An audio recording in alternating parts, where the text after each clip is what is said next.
Welcome to Coffee, Eggs and Inspiration. It's a weekly show that goes out over YouTube and as a podcast over all of the major channels. And each week I get to sit with an inspiring person and listen to them tell their story and share it with all of you. This week is no different. I'm here with Lamide Odanye. Yes. Yay! Amazing. Lamide and I met before Christmas? Yeah. A few months ago anyway at a Queen's Commonwealth Trust event, and her story really inspired me, so I thought I'd ask her onto the show and have a deeper chat. Lamide is the co-founder of LIVE, which stands for Learn, Inspire, Visualize, Elevate. Yes. Got it? Yes. It's a mentoring program for young people from lower socioeconomic backgrounds, aimed at year 8 to 12, which is high school, for those... 8 to 13. 8 to, what did I say? 8 12. to, oh God. So there's one, yeah. 8 to 13, I was out by a year. So anyway, it's high school students, thank you very much for the correction. And it helps bridge the gap, I guess, between education and work. So we'll talk a little bit more about that. Lamide is also a top 10 UK Rare Rising Star. Yeah, apparently. What an amazing title. Thank you. It sounds nice, doesn't it? Top 10. Yeah. Do you know where you are in the 10? I'm 9. You're 9, okay. 9. She's not 10. Fantastic. A politics and philosophy graduate. Did some leadership work at the Aleto Foundation, which is a foundation designed to develop future leaders. Mm-hmm. Of course, Lamide is one of those. Been volunteering for a long time, done stuff with Samaritan Salvation Army, did some volunteer programs with the anniversary Olympics and Paralympics, so the year after the London Olympics, 2013 was the anniversary. And I read, interestingly, in your LinkedIn profile, aspires to change the world by influencing policies and rules on education and young people. A very lofty and noble goal. Thank you. Amazing. So, and I'm sure you're already doing that. So, welcome. Thank you for having me. Honestly, I'm very honoured to say thanks for having me. I'm honoured that you're here. So, let's start by talking about your business. You co-founded it with your best friend. Yeah. Right? So Kika Adedeji. We started at the end of year 13. So the whole story behind it is essentially we went to a McKinsey leadership program. So you'll see a trend of leadership programs. Yeah, I see that. And yeah, so this is the year 13, and they gave us a challenge to create our own leadership program and come back for the graduate program the year later, and telling us what we've done with our time within the past year. And when we were walking out, so quite a lot of the people that attended, they had already their schools had relationships with McKinsey before. I didn't even know what McKinsey was until we went there. Literally the way I went there, I went on Google, I was like, what can I do over the summer? And then it came up, and I sent it to Kika, and we're like, yeah, let's go for it. And we got in, but quite a lot of the people there were from This was a summer thing. So what's wrong with going to the beach? Well, we're in London, so I'm not going South End, because that's not really a beach, that's sand and mud and just, cold. So yeah, we were like, let's do, I guess it's because we were in year 13 as well. I wasn't really sure I wanted to study at university. So you were 13 at the time? No, year 13, 13, so I was okay. 17, yeah, 17 or 18. Mm-hmm. I don't think I turned 18 yet. These were the days. So yeah, we decided that not many people that looked like us in terms of coming from a state school went to those type of programs. So our idea was to inform, it was basically to tell people about unknown information, because a lot of opportunities are out there, but if you don't have access to it, then what's the point? You don't know what you don't know. Exactly. That was the basis of it. So the whole idea was for it to be for young people, by young people, and just teach them the soft skills that they need to thrive in the work environment, but also situations like that. Because if not for things I'd done previously, so athletics, netball, my just teamwork and skills, me going to a group with people that I feel as if I don't have in common with, because I've already made that assumption perhaps that private school kids are snobby or all these things, me going there would be quite hard for me to integrate and also build relationships with those type of people. So, but because I'm a social individual, turns out I'm 80% extroverted. I was like, I did the test. And who would have thought? Like, who would have known? Wow. I was like, 80% is quite a high percentage. Here we go. Breaking news. Breaking news, guys. But that those things just allowed me to be able to go into new situations and just be myself as well. And I think that's a very important thing, that idea of authenticity, especially in unknown environments.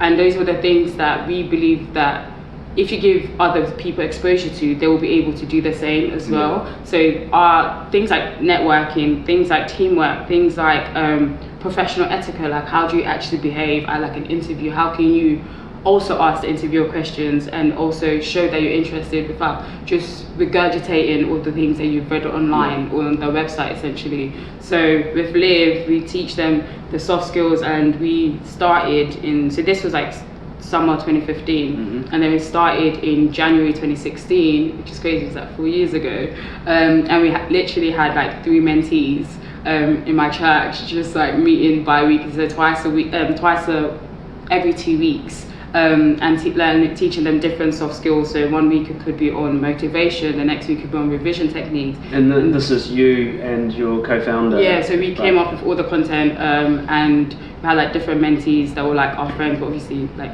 DBS checks and everything, that we believe could add value to the young people we're trying to serve essentially. Right.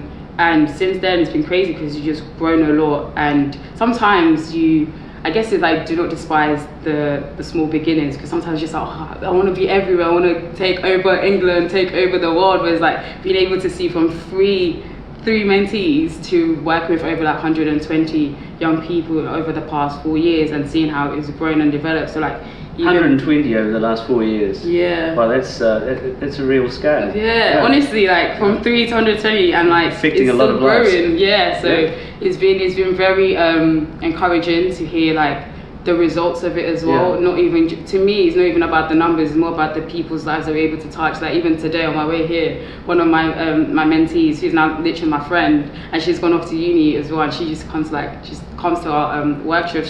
She called me at uni because she just got her first result, and she was like, Lamide, I don't know if I'm gonna get a first, because what I got was, she was like embarrassed. So I think she just like passed her, and she just passed. So I was like, well, at least you didn't fail, number one. And secondly, and she was like, did that ever happen to you? Because I graduated with a first, but that whole story was only God, honestly, because you tried to kill me, it's fine, I survived.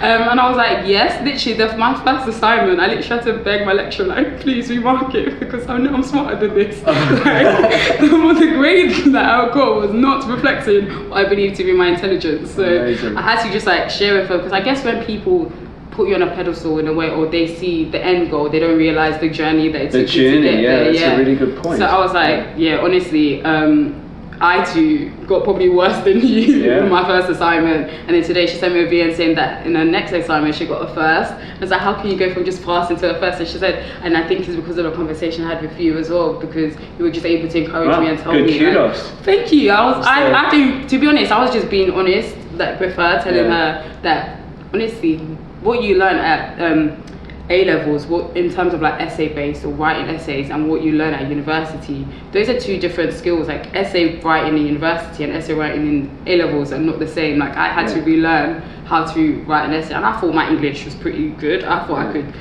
write, and then I'm getting my results, and it's like, until second year I didn't know how to reference properly. So well, it's the little failures that form us, isn't honestly. it? And how do you find the people that come through your program? Where do they come from? So it tends to be like word of mouth or social media, and more like now we're trying to get more into schools and build relationships with schools, because obviously that's where the young people are.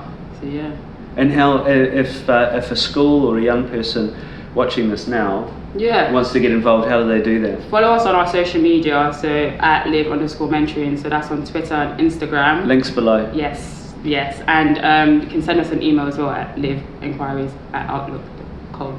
Probably sure you put the links below. I'll put the links below. Yeah, and also we have an event. Well, the deadline is on Sunday, so I don't know when this is going to come out, but we have an event with KPMG for black students in year 8 to year 11 to teach, and it's called like Introduction to Professional Services. Yeah. And that was because we found that many don't really know what professional services are until like university. Yeah. And it feels, or even maybe sixth when we begin to get more of an understanding. But based on like the work we've done, we found that evidence, like it all starts earlier. Like once you start making the waves earlier, that you, by the time you're in sixth form or in university, you already have accumulated all those skills, and it's like second nature to you. Yeah. So me speaking with you now is like second nature because of all the things I've done previously, rather than it only starting at university or only starting after I graduated, essentially. Yeah. So, yeah. That's a good point. You know, often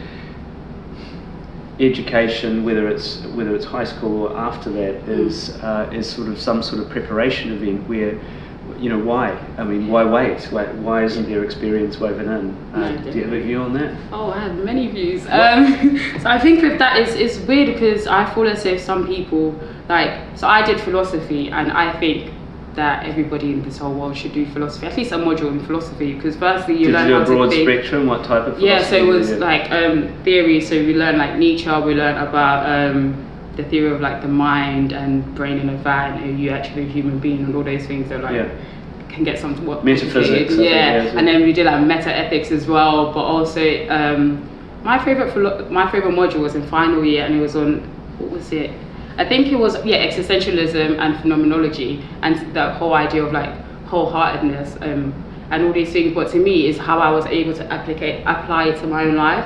So one of like the lectures will be on how you can actually do something wholeheartedly and actually engage yourself in this whole like idea or whole theory or whole like moment wholeheartedly, rather than just doing it for the sake of using it as a means to an end, essentially. Right. And I think that when you're able to think properly and actually put yourself in that situation, so when I'm writing my essays, I'm like, what do I, Lamide, think about this situation? What do I have to say about this? Isn't not rather than me just regurgitating what other theorists have said or what other historians have said. I'm actually deep adding value. Thoughts, exactly. And I think that is able to allow me to understand other people's perspectives, appreciate it more as well, and allow it to form mine. But I'm coming up with my own theory, my own like myself. And like you were saying about it being a preparation event, I definitely agree with it. I feel like I was in education for the majority of my life, and to some,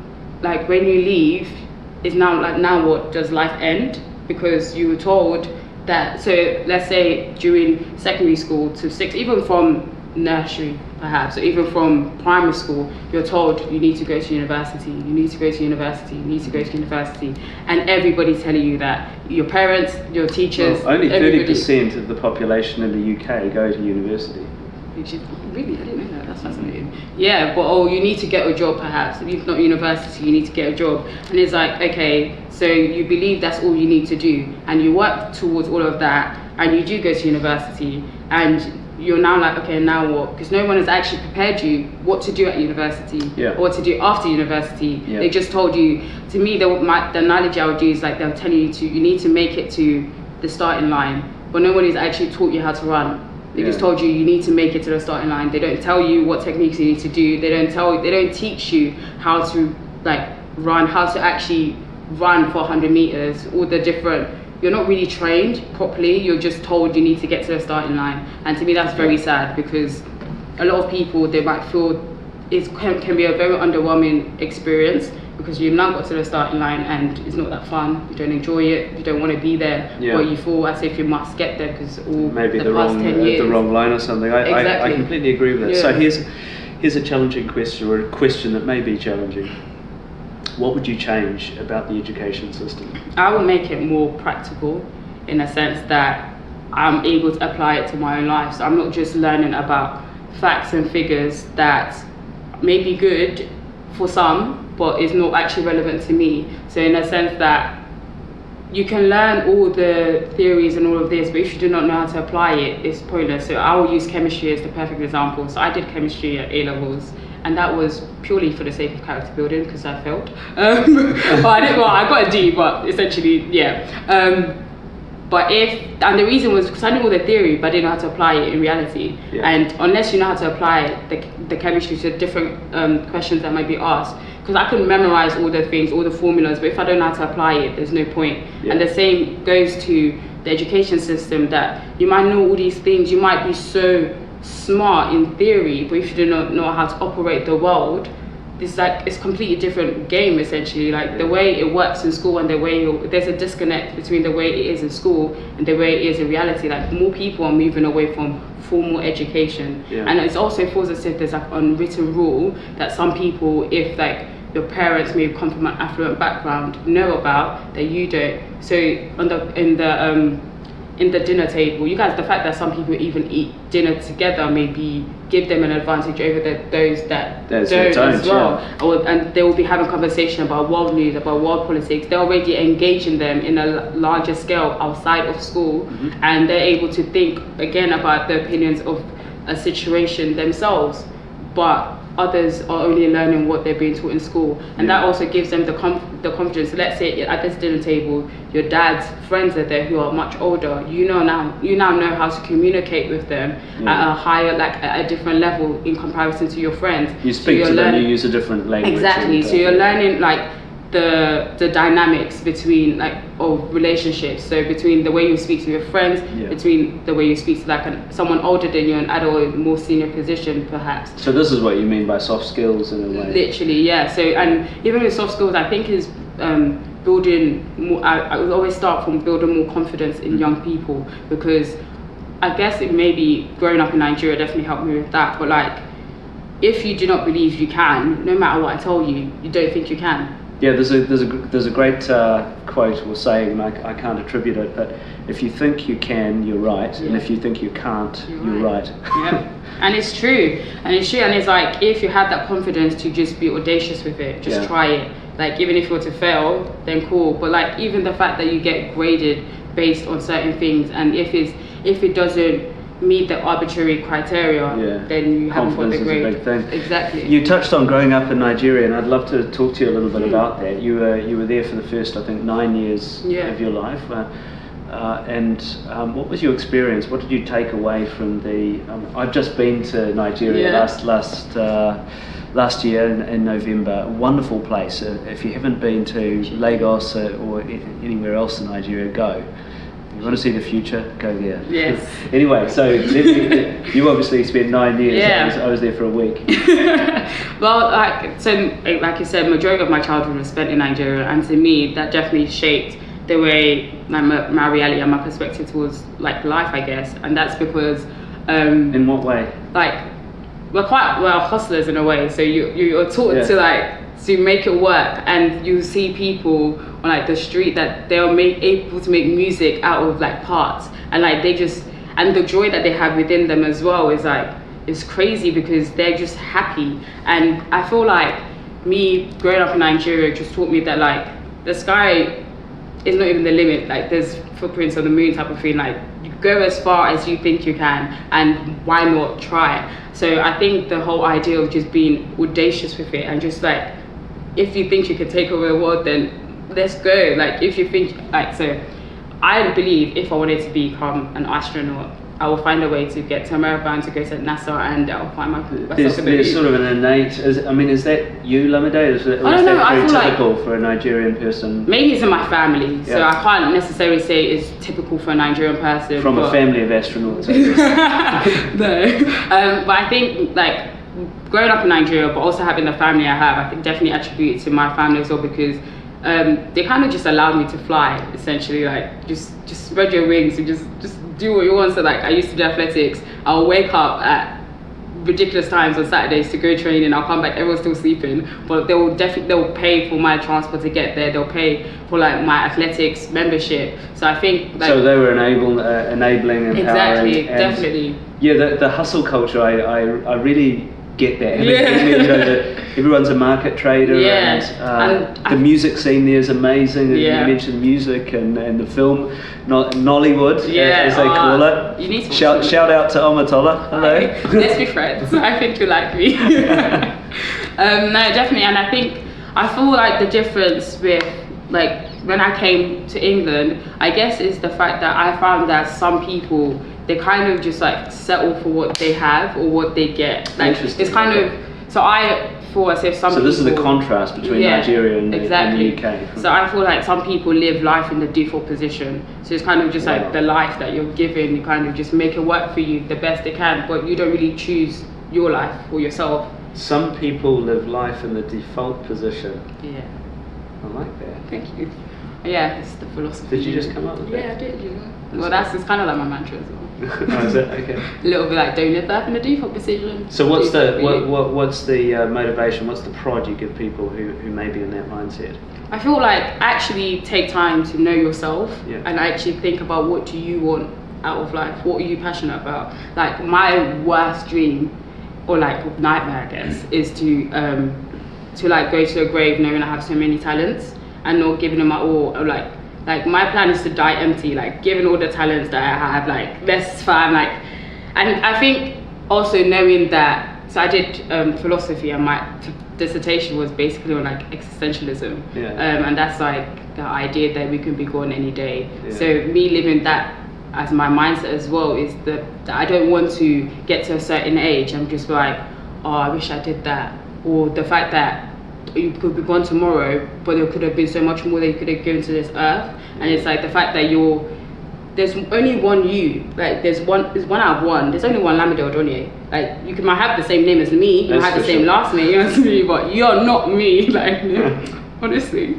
And that whole idea has just made me know that like I personally want to leave my stamp on this world and say like, Lamide was here and you're gonna know about it. Also, 120 people would agree with that, I'm sure, that have been through your program. You must have seen some amazing stories. What can you pick one out and tell us a story of somebody that you've mentored? You don't need to mention their name. Yeah.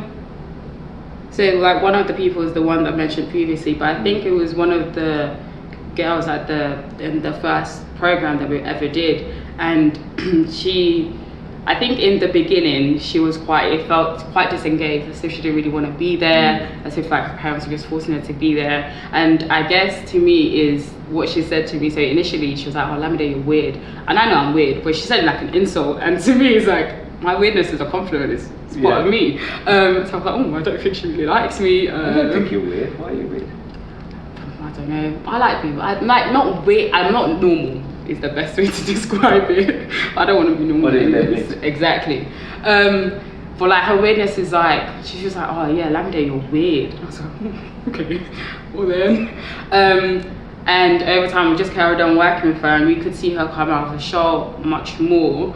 And by the end of the program, and I think at this point I was going off to uni as well, she wrote me like a letter and she was like, thank you so much for like all your help and for being as weird as you are and for like helping me out. And for me it was quite touching, because initially I thought as if she didn't want to be there, that she was forced to be there, she didn't even like us, to the fact that she was able to take her time to write me a letter to say thank you. And yeah, that was honestly amazing. And even this summer, yeah, like it's like, wow, okay, cool. Like what you may have thought someone thought of you just being yourself has allowed them kind of shape their view as well.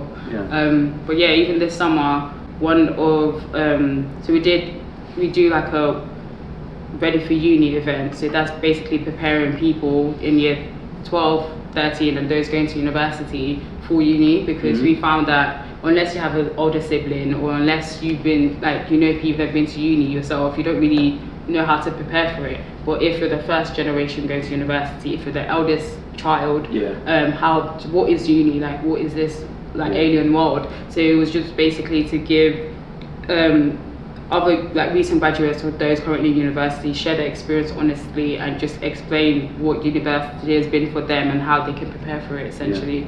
And one of the mentees, she didn't get into the university she wanted to go to, but she came along anyways, and she was able to meet people that now go to the university she ended up going to. And even till today, she was telling me like she still speaks to some of the people that were at the event as well. So it's the fact that like some friendships were actually the alumni made. Sort of stays honestly, together. That's really cool. Really cool. Yeah. How did you get into this? Because I mean, it's not you said yourself you're not normal. Well, certainly that's not normal, right? Coming out of university and you started much earlier than that in charity work and really going after very deeply a social cause.